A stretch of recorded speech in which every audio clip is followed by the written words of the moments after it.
अब सुनियो निज दासन के दल गलित सदा गुलतानो आठे पहरय वेला नयने नरता मत गुणय अभिरानो।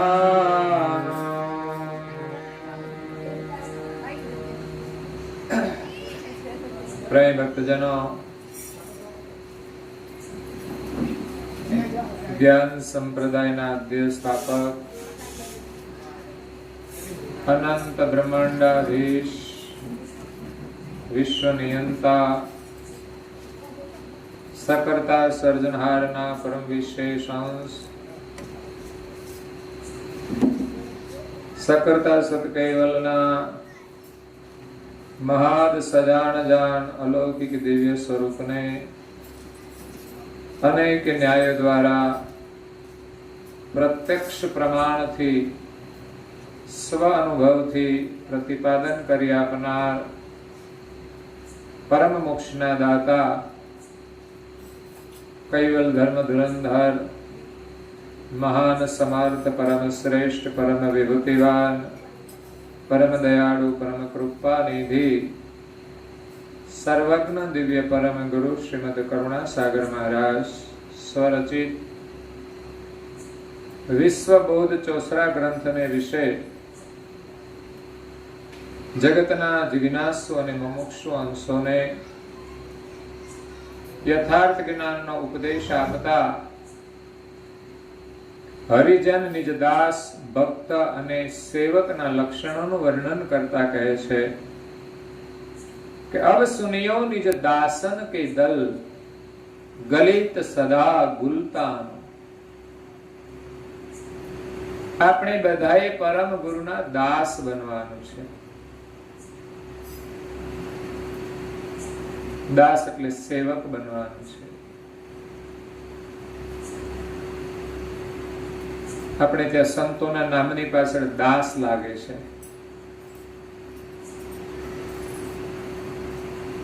કારણ કે ભેખ ધારણ કરે છે એટલે એને જે નામાભિકરણ કરવામાં આવે છે એ નામ સાથે દાસ શબ્દ લાગે છે। સદાય ભક્તિ કરવા માટે દાસ ભાવે પોતાનું જીવન વ્યતીત કરે એવી પ્રેરણા સતત નામમાંથી મળે છે કે આપણે કંઈ જ નથી। દાસ ભાવનો મતલબ આપણે કંઈ જ નથી, દાસ ભાવે આપણી ભક્તિ કરવાની છે। ભીતરની અંદર ભરેલો જે કચરો છે એને ખાલી કરવાનો છે।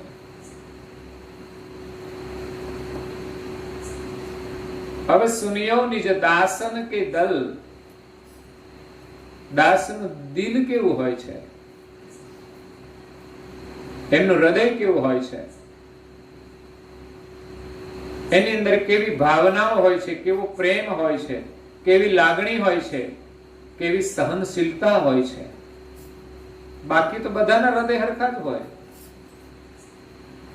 વૈજ્ઞાનિક રીતે ટેસ્ટ કરે તો કઈ ફરક ના દેખાય, બધા હૃદય આકૃતિમાં સરખા હોય। કોઈના હૃદય વળી નબળા હોય, ધબકારા ઓછા ચાલતા હોય તો। પણ અહીંયા જે પરીક્ષણ છે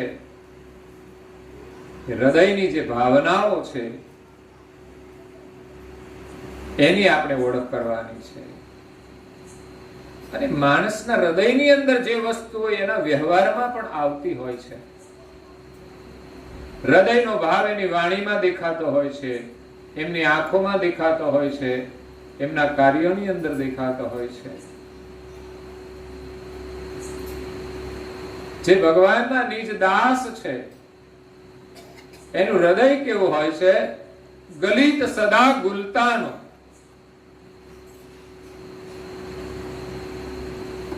એ પ્રભુના સ્મરણની અંદર ગુલતાન થઈ જાય છે. રાત દિન રહેજો ગુલતાન ગુરુજીના જ્ઞાનમાં, તન મન કરજો કુરબાન ગુરુજીના જ્ઞાન. આ તો ગાવાનું હોય, કરવાનું થોડું હોય. તન મન કરજો કુરબાન ગુરુજીના જ્ઞાનમાં. એના જ્ઞાન માટે આપણું તન અને મન વાપરવાનું છે. એટલે તો તમે આવ્યા છો. બાકી જેને નથી આપવું એને ક્યાંય જવાનું નથી હોતું. નવરા હોય તો બજારે બેસે, પણ ઘરને આંગણે હોય તો પણ લાભ લોકો લઈ શકતા નથી. જ્યાં જ્ઞાન મળતું હોય ત્યાં આપણું તન અને મન કુરબાન કરવાનું છે. એમ જ જ્ઞાન મળતું નથી. વિદ્યાર્થીને પૂછો કેટલી તપશ્ચર્યા કરે ત્યારે એને જ્ઞાન મળે છે.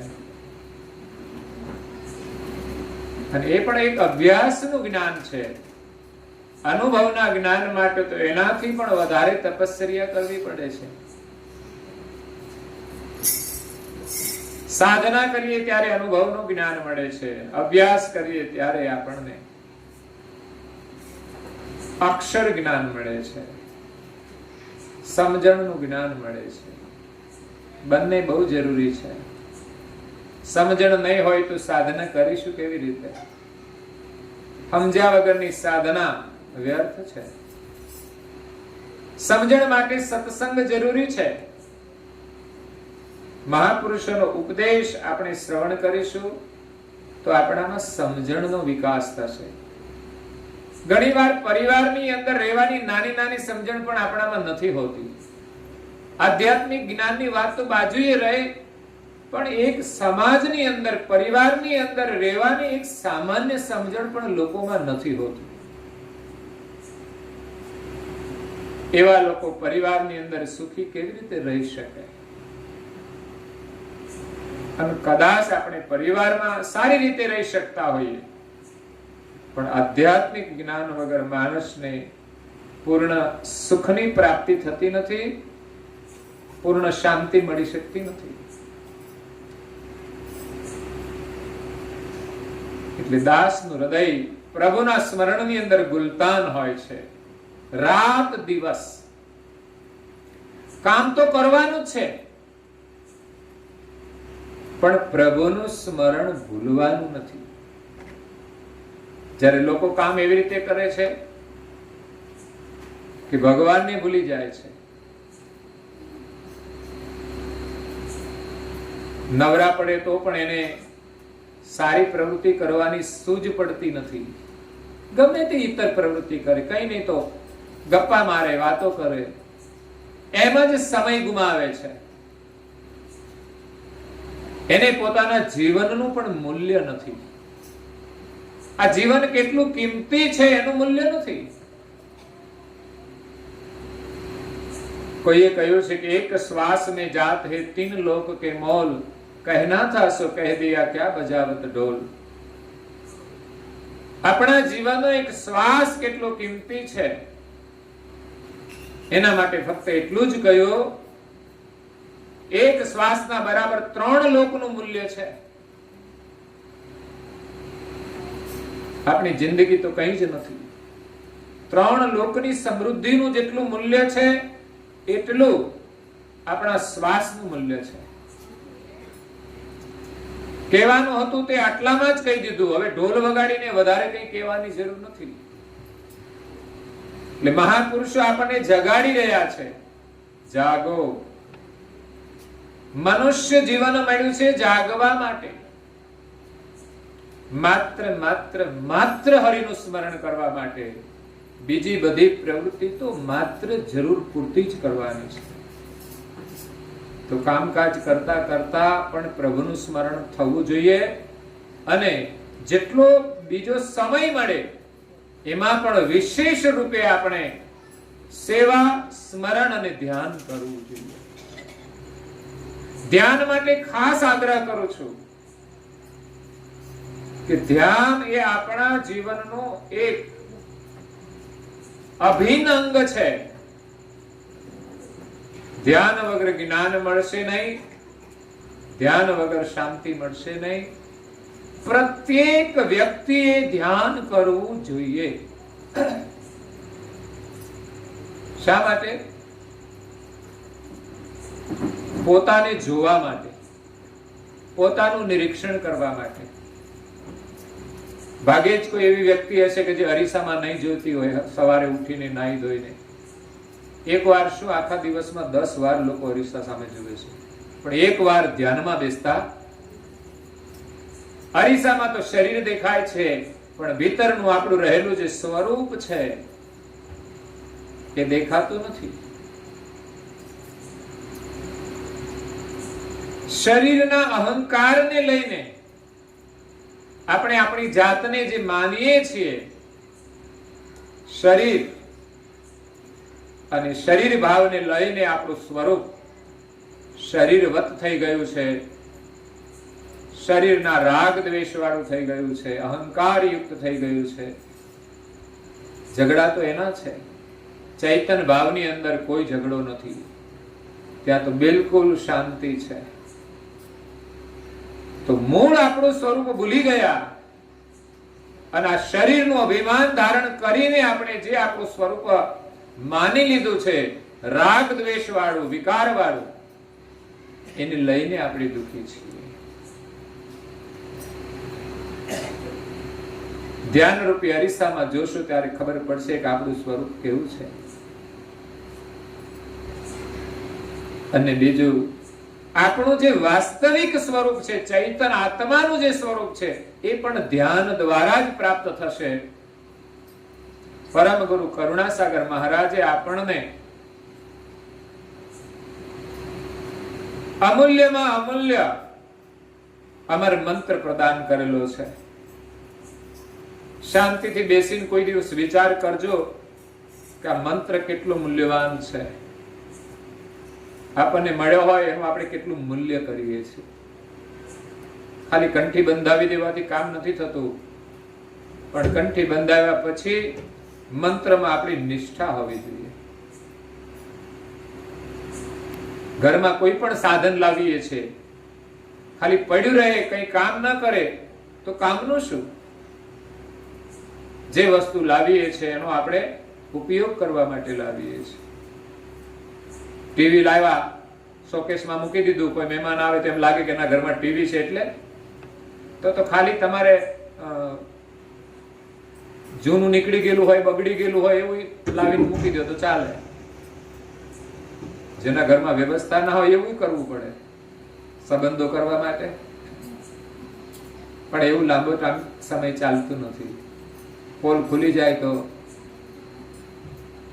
ફજેતી પણ થઈ જાય. અત્યારે તો એવું નથી કે સંબંધ થઈ ગયો, લગ્ન થઈ ગયા એટલે પછી કઈ રાજા થઈ ગયા. એ ક્યારે છૂટી જાય કહેવાય નહીં, એવી પરિસ્થિતિ છે. એટલે ખોટું તો ચાલતું નથી.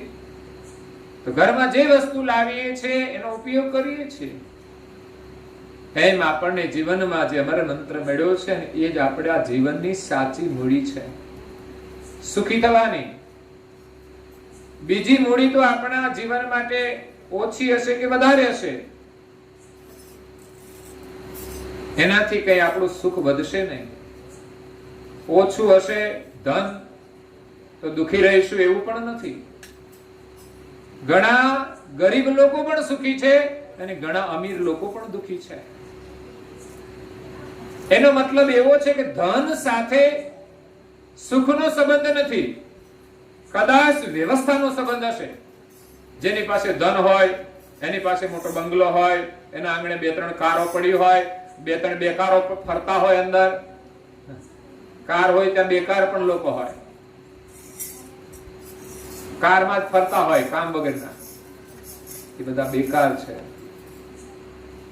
તો ધન સાથે સુવિધાનો સંબંધ છે, સુખનો સંબંધ નથી. એટલે અમૂલ્ય અમર મંત્ર મળ્યો છે, એનું મૂલ્ય કરીને 5 મિનિટથી શરૂઆત કરીને 45 મિનિટ સુધી આપણે ધ્યાનમાં બેસવું જોઈએ અને આપણું સ્વરૂપ નિહાળવું જોઈએ અને મંત્ર દ્વારા આપણા મૂળ સ્વરૂપને પ્રાપ્ત કરવાનું છે. પરંતુ આપણું જે રાગ દ્વેષ વાળું સ્વરૂપ છે ને, એને જોઈને એના કારણે આપણે જગતની અંદર બધાની સાથે લડીએ છીએ. તું આવો છે, તું તેવો છે, આ બધું આપણું વિકૃત સ્વરૂપ છે, માટે એ બધું દેખાય છે. ઘરમાં ને ઘરમાં લડીએ છીએ. આપણે જોઈએ છીએ કે આપણા ઘરમાં અરીસો હોય બહાર, પછી ચકલી આવે તો એ અરીસા આગળ બેસે. એ શું કરે કે અરીસામાં બીજી ચકલી દેખાય એટલે એને ચાંચો મારે છે. એને ખબર નથી કે આ હું જ છું. આપણે પણ એવું જ કરીએ છીએ. આપણા બગડેલા સ્વરૂપ સાથે જ આપણે લડી રહ્યા છીએ. એક કૂતરું અરીસા સામે આવે છે, જોયું અરીસામાં એક બીજું કૂતરું, એને ખબર નથી કે આ તો હું જ છું. કારણ કે એને પોતાના સ્વરૂપનો ખ્યાલ ના આવે ને અરીસામાં આપણું સ્વરૂપ દેખાય એ પણ ખબર નથી. કે કૂતરું ભસે છે, વળી પાછું આમ આટા મારે, વળી પાછું સામે આવે તો વળી પાછું ભસવાનું શરૂ કરે છે.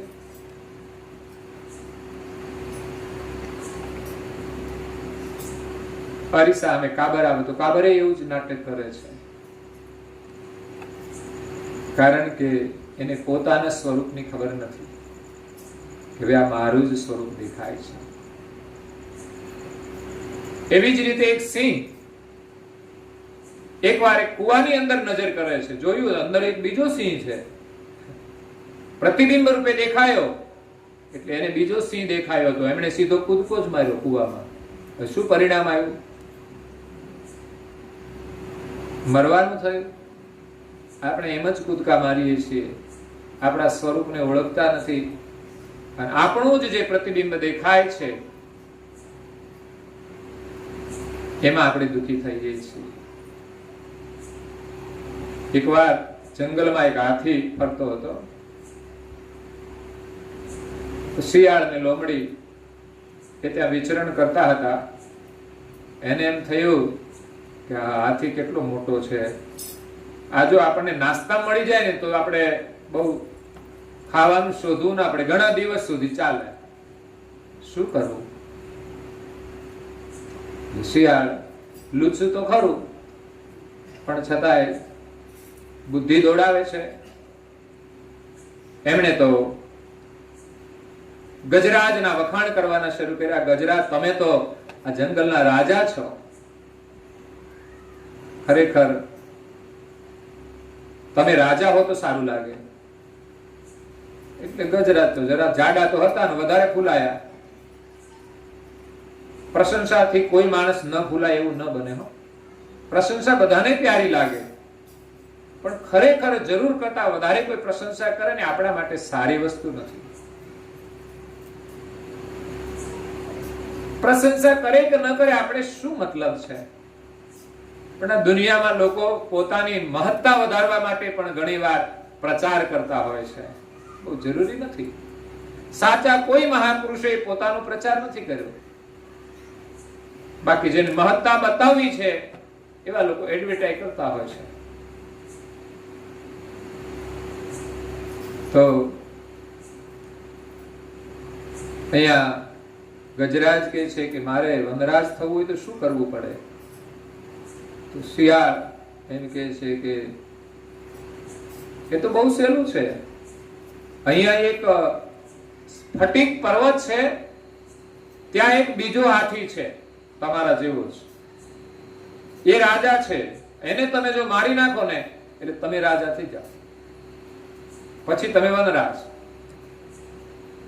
તો હાથીને તો મદ તો હતો જ.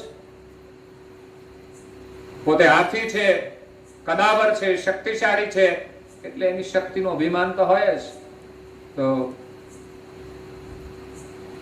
એને મનમાં મદ ચડ્યો, એમાં શું હમણાં જ મારી આવું. શિયાળે તો આગ લગાડી દીધી. હાથી ઉપડ્યો. એ સ્ફટિક પર્વત હતો, પારદર્શી પર્વત. એટલે જેવો હાથી ગયો એટલે સામે બીજો હાથી દેખાયો. એટલે સીધો એને મારવા દોડ્યો. એટલે પોતાના જે દાંત હતા એ ફટીક પર્વતની અંદર ઘૂસી ગયા અને એમ કરતા એ હાથી મરી ગયો. શિયાળને એનો નાસ્તો મળી ગયો. પણ હાથી તો મિથ્યા અભિમાનના કારણે મૃત્યુને શરણ થઈ ગયા. એટલે અરીસામાં જોવું જોઈએ આપણું સ્વરૂપ, ધ્યાનરૂપી અરીસામાં. જ્ઞાન પણ અરીસો છે, જ્ઞાનથી પણ આપણું સ્વરૂપ દેખાય. પણ બહુધા લોકો જ્ઞાન દ્વારા બીજાના સ્વરૂપને જોવે છે. ફલાણો કેવો છે, ફલાણી કેવી છે. થોડું જ્ઞાન મળી જાય ને પછી બીજાનું આપણે દર્શન કરીએ છીએ. સદગુરુની કૃપા વિના આપણને જ્ઞાન દ્વારા આપણું દર્શન થતું નથી. જ્ઞાનમાં પણ અહંકારનો મદ હોય છે. એટલે ભગવાનના ગુણગાન ગાવા હોય તો આપણે દાસ બનવું પડે, અભિમાનનો ત્યાગ કરવો પડે. ક્યારેક ક્યારેક જેના દ્વારા આપણે આગળ આવ્યા હોય એમના પ્રત્યે પણ આપણને અભિમાન આવે છે.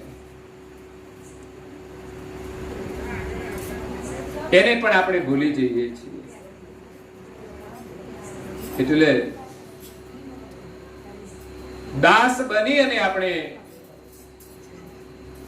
પ્રભુના ગુણગાન ગાવાના છે. એના ગુણગાનની અંદર ગુલતાન થવાનું છે. આઠે પહોર અવિલાન અનીન રત. આઠે પહોર એ આનંદમાં રહેવાનું છે. હે મોજ મારે ઓ મોજ મારે ઓ મોજ મારે ઓ રે અગમય ગોચર અલખ ધણીની ખોજ મારે ઓ રે મોજ મારે ઓ મોજ મારે ઓ ભાઈ મોજ મારે ઓ રે.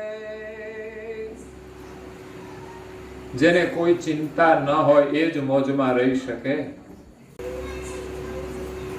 એટલે ભગવાનનું ભજન કરવા માટે વાયદો કરશો નહીં.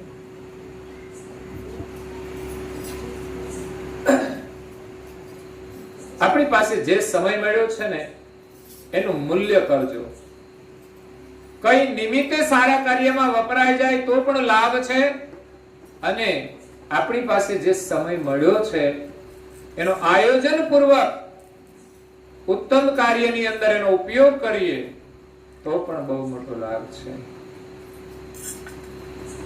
નિમિત્તે થાય એ તો થઈ જાય, પણ ખરેખર તો આપણા જીવનનો સમય જે છે આયોજન પૂર્વક ઉત્તમ કાર્યની અંદર એનો ઉપયોગ કરવો જોઈએ. તો ભગવાનનું સ્મરણ કરવા માટે એક તો અભિમાન છોડવાનું છે. જ્યાં સુધી અભિમાન છે ત્યાં સુધી પ્રભુનું સ્મરણ થશે નહીં. अब सुनियो निज दासन के दल गलित सदा गुलतानो आठे पहोर अविलान अनीन रत. આઠે પહોરે અવિલાન કરે છે. અને કેવા ભાવથી? તો કે અનીન રત. એને એક પરમાત્મામાં પ્રીતિ છે, બાકી વ્યવહાર બધો ઉપલબ્ધ કરે છે. સંસારના દરેક કાર્ય કરે ખરા, ખાવાનું પીવાનું બોલવાનું પણ બહુ સહજ કરે છે. જ્યારે આપણે સંસારના કાર્યોમાં એટલા બધા ડૂબી જઈએ છીએ કે ભગવાનનું સ્મરણ પણ ભૂલી જવાય છે, આપણો નિયમ પણ ચૂકી જવાય છે. રોજ લોકો ફાલ તિલક કરતા હોય પણ લગ્ન આવે તે દિવસે ભૂલી જાય. બોલો કેટલા ગળા ડૂબ થઈ જાય લગ્નમાં કે આજે રજા. લગ્ન તો એક દિવસના છે, આ નાતો તો કાયમનો છે. લગ્નના દિવસે આપણી એક કસોટી હોય છે, પરીક્ષા હોય છે. ખરેખર તો આપણને એવું ગૌરવ હોવું જોઈએ, લગ્ન હોય કે મરણ હોય, પરમ ગુરુની જે આજ્ઞાઓ છે, એના જે નિયમ છે એ છોડવા નહીં જોઈએ. એની અંદર આપણને શરમ કે સંકોચ ન હોવો જોઈએ. આપણા પરિવારની અંદર એક તો ધર્મનું ગૌરવ હોવું જોઈએ, અભિમાન નહીં. પરિવારની અંદર ધર્મનું ગૌરવ હોવું જોઈએ. અભિમાન કોઈનું રહ્યું નથી. અભિમાન ક્યાં રહે છે? મસ્તકની અંદર રહે છે. કામ વિકાર આંખની અંદર રહે છે.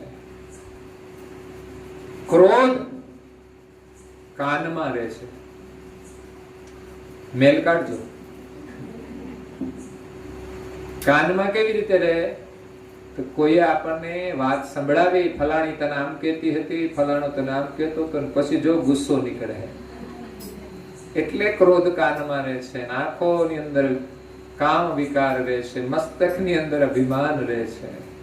એટલે મસ્તક ગુરુ મહારાજના શરણમાં ઝુકાવવાનું છે અને આપણો અહંકાર આપી દેવાનો છે. સમ્રાટ રાજા અશોક પોતાની સવારી લઈને નીકળ્યા છે.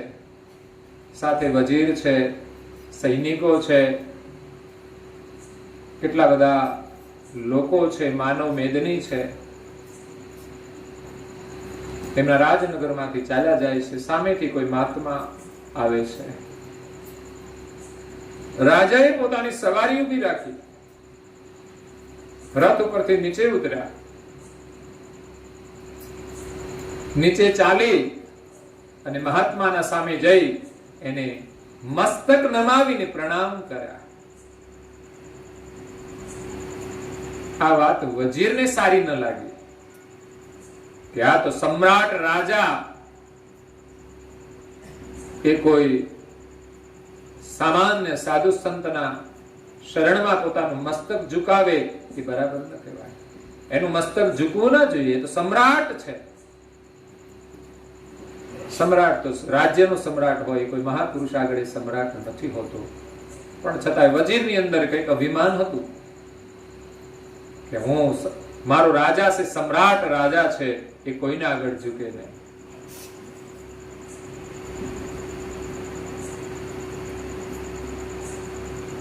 જે રાજા મહાપુરુષ આગળ ઝૂકે નહીં તો એ સમ્રાટ નથી વાસ્તવમાં. એટલે વજીરને સારું ન લાગ્યું. એમણે કહ્યું કે આપણે ઝૂકવું નહીં જોઈએ, આપણું મસ્તક ના ઝૂકવું જોઈએ. તો રાજાએ એને પ્રેક્ટિકલ ઉત્તર આપ્યો. એણે કંઈક પ્રાણીઓના મસ્તક કપાવી અને કોથળામાં ભરી આપ્યા અને ભેગું એક માણસનું પણ મસ્તક નાખ્યું અને એમણે કહ્યું કે આને બજારમાં વેચીને આવો જાઓ. તો વજીર બજારમાં ગયા, બધા મસ્તક વેચાઈ ગયા, પણ માણસનું ના વેચાણું. કોઈએ લીધું જ નહીં. એ કે આ કશા કામનો?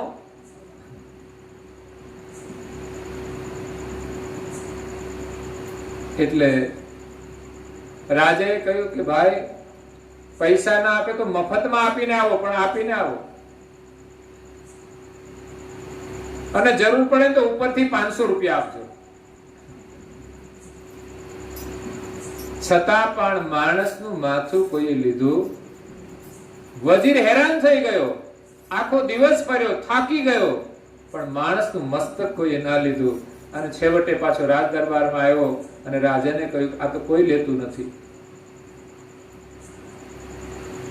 રાજાએ કહ્યું મર્યા પછી આની કોઈ જ કિંમત નથી, તો એ માથું મેં સંતના શરણમાં ઝુકાવી દીધું, તો મેં શું ખોટું કર્યું છે?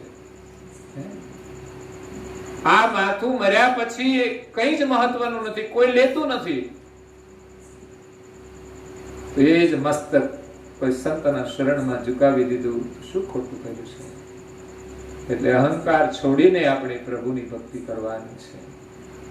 અહંકાર કોઈ કાર્યમાં ના હોવો જોઈએ.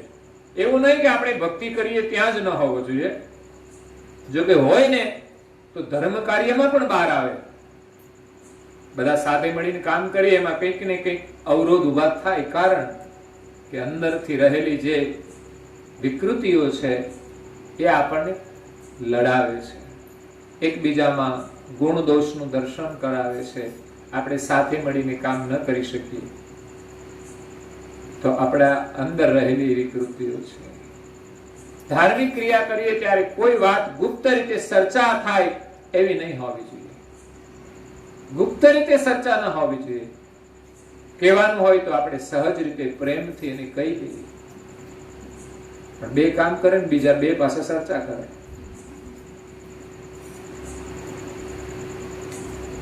ભજન ગાવા આવ્યા હોય તો ભજન જ ગાવાનું હોય, મોજ જ કરવાની હોય ને.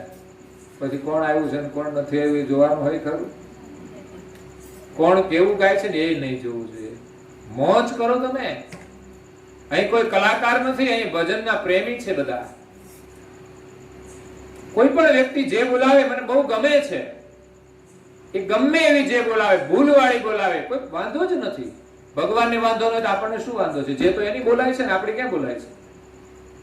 એને મંજૂર નહીં હોય તો એ કંઈક કરશે, એને પ્રેરણા કરશે, કંઈક સુધારો કરશે. બાકી ભૂલોવાળી જે બોલાવે એ બોલે છે મહત્વનું છે, સંસ્કાર મહત્વના છે. એટલે તમે આ પ્રક્રિયા કરજો કે પરિવારના બધા જ સભ્યો જે બોલતા થાય. એટલું પણ જો ન આવડે તો આપણા પરિવારની અંદર આપણે કરીશું. આપણે ઘણું આગળ વધવાનું છે.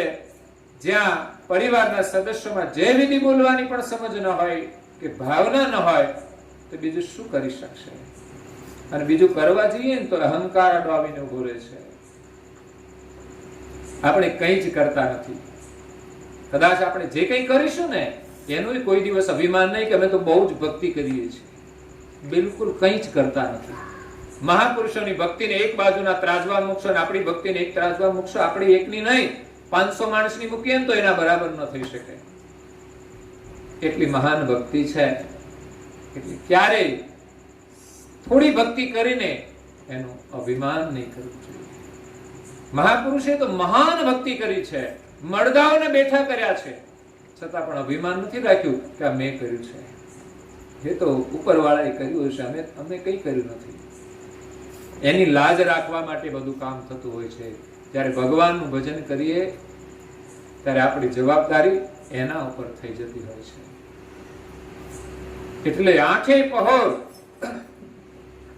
દાસ ભાવે આપણે ભગવાનનું ભજન કરીએ. એક ધૂન આપણે ગઈએ છીએ, હે મોજે દાસ બના કર રખ લેના ભગવાન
भजन छे, मुझ दास बनाकर रख लेना भगवान तू अपने शरणों में।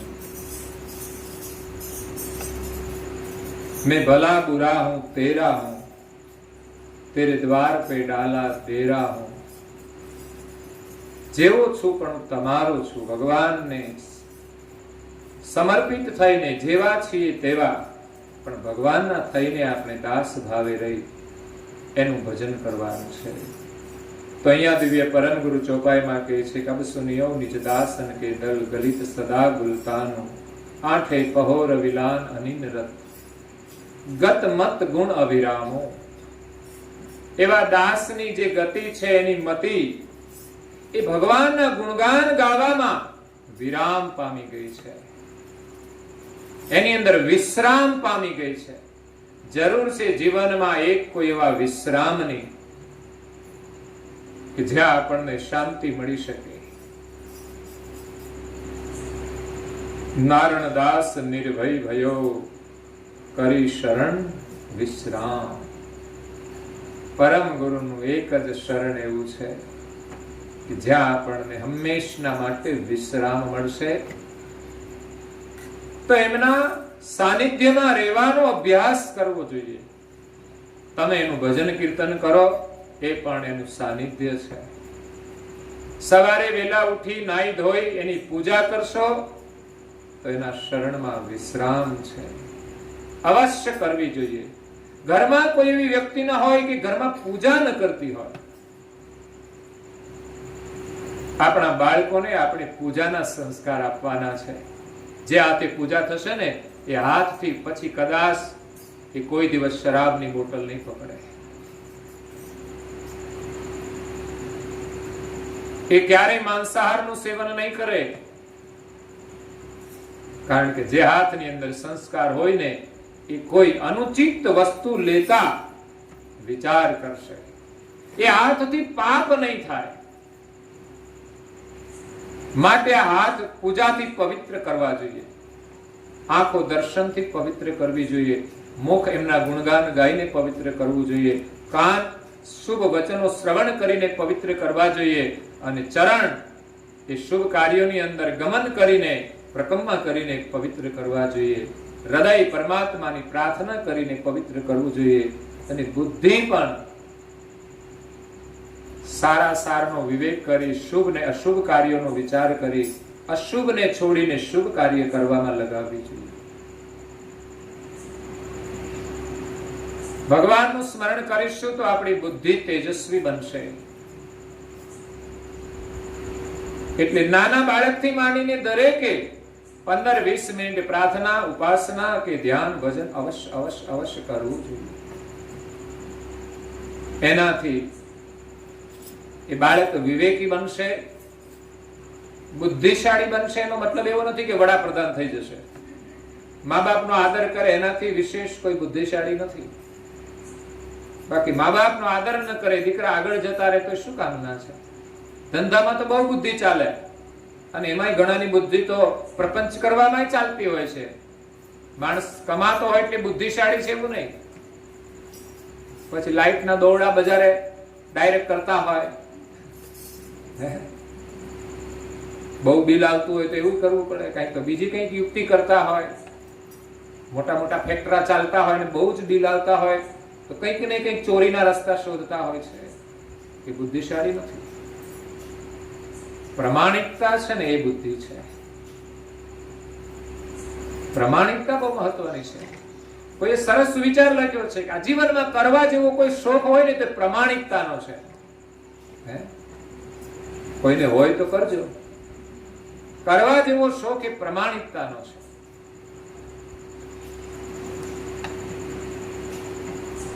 અને બે વસ્તુ નહીં કરવાની કહી છે. એક, જૂઠાની સાથે પ્રેમ નહીં કરવો જોઈએ અને સાચાની સાથે ગેમ નહીં રમવી જોઈએ, એમ કહ્યું છે કોઈએ. જૂઠાની સાથે પ્રેમ કરવો નહીં અને સાચાની સાથે ગેમ રમવી નહીં. ક્યારે મજાક નહીં કરવી જોઈએ. એટલે અભિમાનનો ત્યાગ કરીને આપણે આ ધાર્મિક પ્રવૃત્તિ કરવાની છે. બસ આપણું ઘર ધર્મના સંસ્કાર નહીં બની જાય. દરેક સભ્યની અંદર ધર્મના સંસ્કાર હોવા જોઈએ. ધર્મમાં પ્રીતિ હોવી જોઈએ. ધર્મને માનવા જોઈએ. માનવાનો મતલબ ખાલી જાણીએ છીએ એવું નહીં, પણ કરવું જોઈએ. જાણે છે આખી દુનિયા ધર્મને, પણ માનવા વાળી તો કોઈક જ હોય છે. જાણે પણ માને નહીં તાકે શિર સમશે. નારણદાસ નિશ્ચય કહે દે છોટા શ્રીમંત કુવે. જાણે છે છતાં માનશે નહીં અને કંઈ કરશે નહીં તો એના માથે કાળની તલવાર લટકતી જ રહે છે. એટલે દાસ ભાવે ભક્તિ કરવાની છે. દાસ ભાવ એ છે કે જેની અંદર સહેજ પણ કોઈ પણ બાબતનું અભિમાન ન હોય. ને થોડા પૈસા થઈ જાય ને એટલે ગરમી આવ્યા વગર રહે જ નહીં.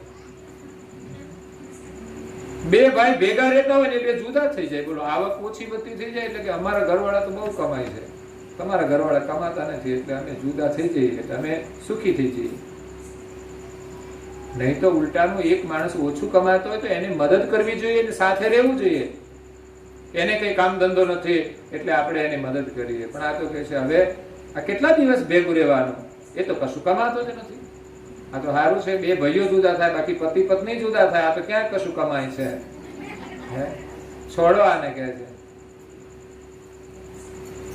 તો હકીકતમાં તો મદદ કરવી જોઈએ, પોતે મહેનત કરવી જોઈએ અને એને પ્રેરણા આપવી જોઈએ. એને એમ થવું જોઈએ કે મારે કામ કરવું છે. અભિમાનનો ત્યાગ કરીને ભક્તિ કરવાની છે. અભિમાન કોઈ પણ ક્રિયા કરીએ ને એની સાથે જોડાયેલું છે. કારણ કે કોઈ બાબતનો અહમ્મેવ ન રાખીએ તો ક્રિયા નથી થતી, પણ ક્રિયાનો અહમ્મેવ હોવો જોઈએ કરવા માટેનો. નહીં તો આપણે અંદર કંઈક ભાવ ધારણ ન કરીએ ને ત્યાં સુધી કોઈ ક્રિયા નથી થતી. અને કોઈ એવા અવરોધ આવે ને તો આપણો જુસ્સો ઠંડો પડી જાય તો આપણે ક્રિયા નથી કરી શકતા.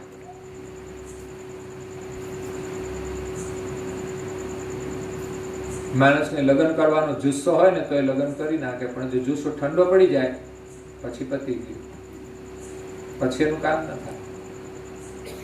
એટલે અહમ્મેવ રાખવો જોઈએ ક્રિયા કરવા માટે, પણ એનું અભિમાન નહીં રાખવું જોઈએ. નહીં તો એ આપણું પતન કરે છે. એક મહાત્મા જંગલની અંદર તપ કરતા હતા. તો એક ઉંદર આવ્યો, એક બિલ્લીથી ડરીને. જો કે અત્યારે તો કોઈ ઉંદર બિલ્લીથી ડરતા નથી.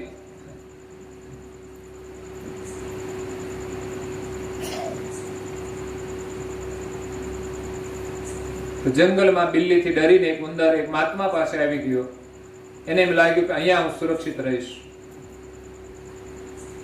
મહાત્માએ જાણ્યું કે આ ઉંદર છે ને એ બિલ્લીથી ભયભીત થઈને ભાગે છે, તો એનો ભય મારે દૂર કરવો જોઈએ. તો એમણે ઉંદરને બિલ્લી બનાવી દીધો. હવે બિલ્લી થઈ ગયો એટલે હવે એનો ડર રહ્યો.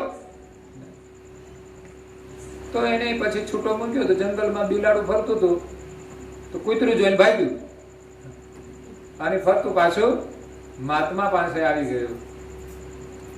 મહાત્માએ જાણ્યું કે આ તો કૂતરાથી ડરીને મારી પાસે આવી ગયું છે, તો કૂતરાનો ડર એને દૂર કરી દેવો જોઈએ. એટલે મહાત્માએ એને કૂતરો બનાવી દીધો. કૂતરો જંગલમાં ફરતો હતો, ત્યાં એક સિંહ મળ્યો અને ભાગ્યો. મહાત્મા પાસે આવી ગયો. મહાત્માને ખબર પડી કે આ સિંહથી ડરે છે, તો પછી હવે મારે આને સિંહ બનાવવો જોઈએ. તો મહાત્મા એને સિંહ બનાવી દીધો. કેમ? તો કે એને હવે જંગલમાં ભય ના રહે. સિંહ બની ગયો એટલે પછી તો સિંહ થઈ ગયો. ઘરમાં નથી ઘણા સિંહ હોતા, આખું ઘર ગભરાતું હોય. બોલો, એવા સિંહ હોય.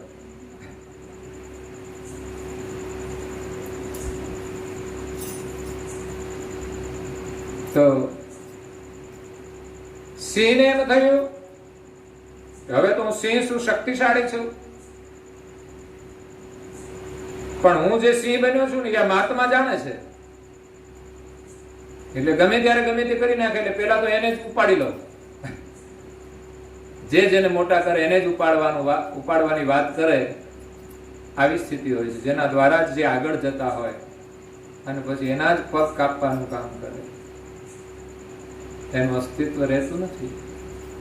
સિંહે વિચાર કર્યો તો મહાત્મા તો તપસ્વી હતા, જે ઉંદરમાંથી બિલાડી બનાવવાની કળા જાણતા હોય, બિલાડીમાંથી કૂતરો બનાવી શકતા હોય, કૂતરામાંથી સિંહ બનાવી શકતા હોય, એના સામે આ સિંહ વિચાર કરે છે કે હું મહાત્માને ખાઈ જાઉં, પછી આ જંગલમાં ફરું નિર્ભયતાથી. પણ વિચાર કર્યો એટલે મહાત્મા જાણી ગયા કે ભાઈને મત ચડ્યો છે. એને સિંહને પાછો ઉંદર બનાવી દીધો. હતો ત્યાંનો ત્યાં આવી ગયો. સંસારમાં પરિસ્થિતિ આવી છે, જો અભિમાન રાખ્યું તો સિંહમાંથી પાછા ઉંદર થતા વાર લાગશે નહીં.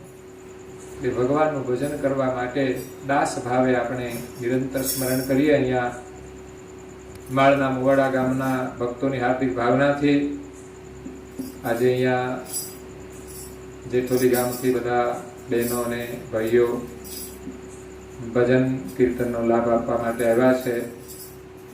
સત્સંગનો લાભ તો આપણે લઈએ છીએ અને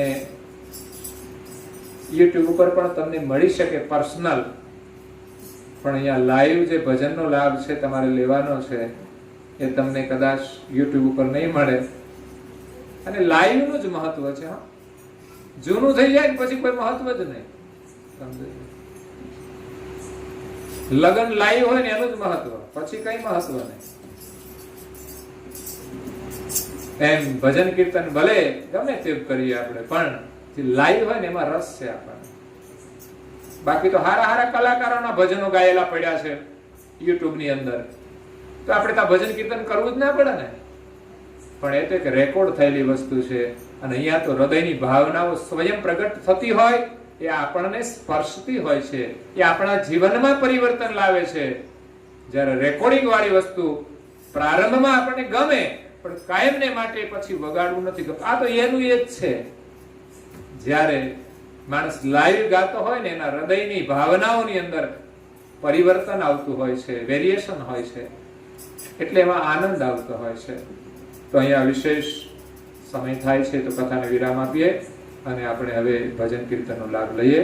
અસ્તુ સત્કેવલ સાહેબ. શ્રીમદ કરુણા સાગર મહારાજ કી જય, કૈવલ ધામ કી જય, શ્રી અવિચલદાસજી મહારાજ કી જય.